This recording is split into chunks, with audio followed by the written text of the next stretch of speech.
শুভ সন্ধ্যা সকলোকে সম্ভাষণ জনাইছো। আমিনো কোনফালে আহিছো আপোনালোকক জনাই আছো। আজি আমি আহিছো জাকলিপাৰা কবি সন্মিলনলৈ।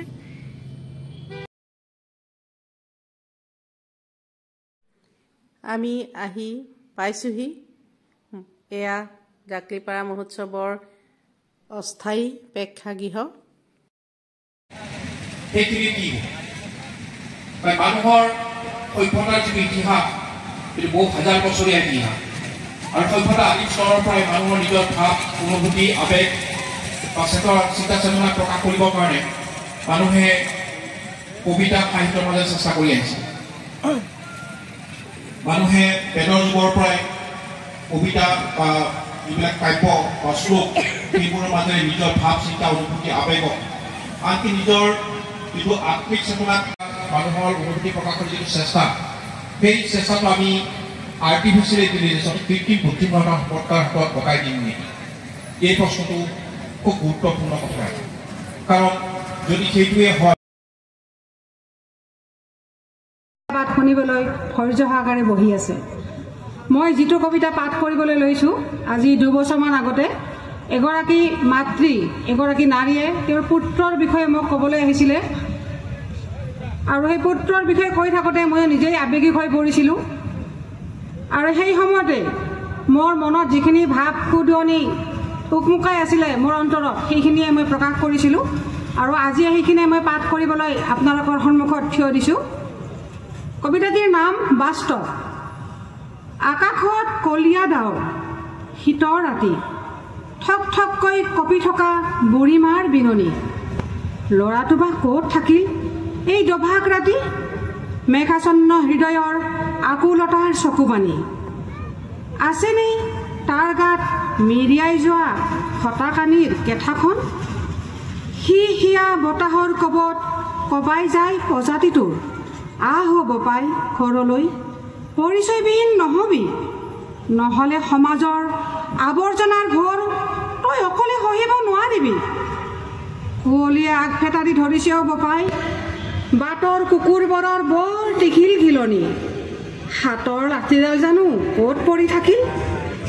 এদিন তোৰ বন্ধু ৰহিম আহিছিল অচিনাকি গলিয়েতে, তই হেনো জুপুকা মাৰি বহি আছিলি।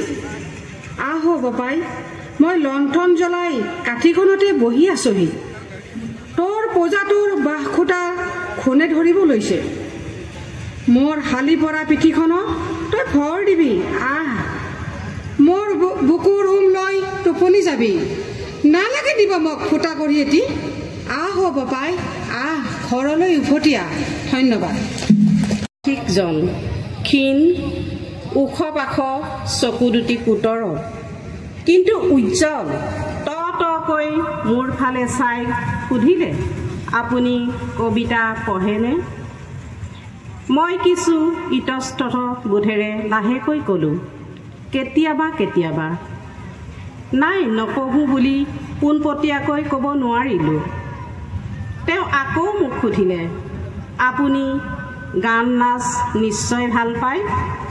মই উৎসাহেৰে ক'লোঁ, হয় হয়, মই বৰ ভাল পাওঁ। মোৰ ল'ৰা ছোৱালীকেইটায়ো বৰ ভাল পায়। ল'ৰাটোৱে হেডফোন। কবিতাৰ কথা মোৰ বাবে দুৰ্বোধ্য। তেওঁ ক'লে, নাই নাই, কবিতাৰ কথা বকুল ফুলৰ দৰে কোমল শুভ্ৰ। অলপ আল ফুলে মনোযোগেৰে শুনিলেই হয়। নাই ডাঙৰীয়া, মই ভীষণ ব্যস্ত। তেওঁ এখোজ দুখোজকৈ লাহে লাহে অহা বাটে উভতিলে। পিছফালৰ পৰা চকু পৰিল কান্ধৰ মোনাখনলৈ, হয়তো 2খনমান কিতাপ বহি। মই হাত মেলি ৰ'বচোন ডাঙৰীয়া বুলি ক'বলৈ নাপাওঁতেই আন্ধাৰে তেওঁক গিলি পেলালে আৰু ইমানতে মোৰ কবিতাটি সমাপ্তি। পাঠ কৰিবলৈ ওলাইছোঁ। কবিতাৰ শিৰোনাম অনুভৱ। এটি শীতাৰ্ত কুঁৱলীহনা ৰাতিপুৱা হিমৰ আৰে আৰে বেকিবাৰৰ বতাহজাক মৃদুকৈ বলিছে। সৰিয়হৰ ফুলেৰে নৈপৰীয়া পথাৰখন হালধীয়া চাদৰ যেন লাগিছে।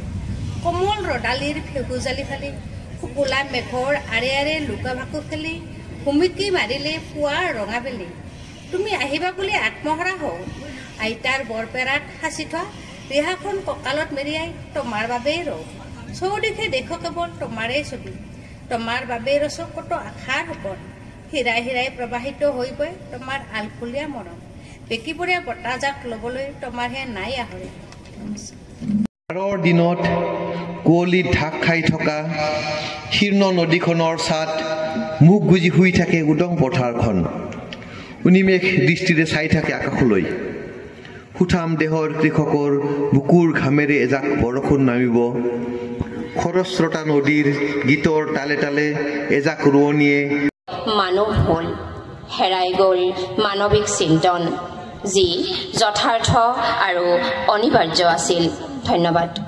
সমন্বয়ৰ বাকৰিত জাখলিপাৰ মহোৎসৱৰ জন্ম হ'ল স্থানীয় ইয়াম মহোদয়ৰ অনুপ্ৰেৰণা আৰু কেইজনমান উদ্যমী যুৱকৰ আশাসুধীয়া প্ৰচেষ্টাৰ ফলশ্ৰুতিয়েই হ'ল জাখলিপাৰ মহোৎসৱ নৱপ্ৰজন্মৰ বাৰ্তাবাহক হৈ গঢ়ি উঠক জাখলিপার মহোৎসব দস্তয়ে জীবন আর ঘরের মধ্যে ঘর মনের মধ্যে আরেকটা মন এসো খোলা বাতাসে চেনা যায় না মানুষ অনবরত ঘোড়া দৌড় চলছে স্তব্ধ হয়নি রক্ত ঝরা দিন স্তব্ধ হয়নি মানবতার জয়গান নীতির কাছে আরেক নীতি দিচ্ছে ডুব আধার ঘোচার ব্রতে রাতের কাছে রঙিন সকালের প্রার্থনা আজও থেমে থাকেনি সময় বেঁচে থাকার অধিকারের জন্য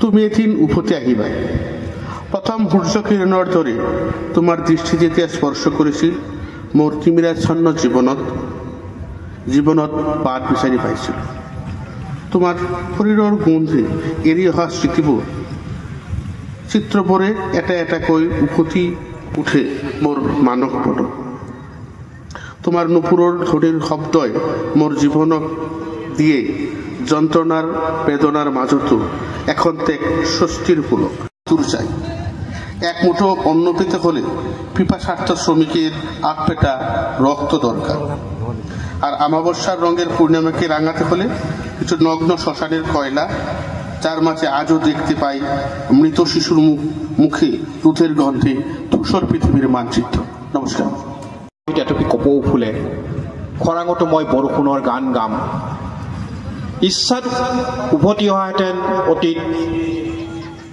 এদিন সপোনৰ জপনা মেলিলোহেঁতেন কোনে ক'ব পাৰে এপইচাত কিমানটা বকুলৰ গুটি আনি দিব কোনে বৰষুণ বৰষুণ শস্যত বৰষুণ বৰষুণ তোমাৰ চকুত উঠত বৰষুণত তিতি আমি বহাগতে আকৌ এদিন চোতালতে নাও উটুৱাম ধন্যবাদ বিবাহ এটি বাংলা কবিতা বিবাহ অনেক না পাওয়ার মধ্যে তোমাকে পাওয়া পরম প্রাপ্তি নয় এক পশলা বৃষ্টি এক টুকরো মেঘ ধানের শীষে রোদের কণা চায়ের কাপে চুমুক দিয়ে ভালোবাসার গাঙে সন্তরণ ফ্রিজের বাসি তরকারি গরম ভাতের ধোঁয়ায় তোমার ঘ্রাণ এখন রক্তের গভীরে বিবাহের সানায় সমস্ত ঝগড়াঝাটির বিছানায় চাদর পেতে চাঁদের দেশে পারি ধন্যবাদ।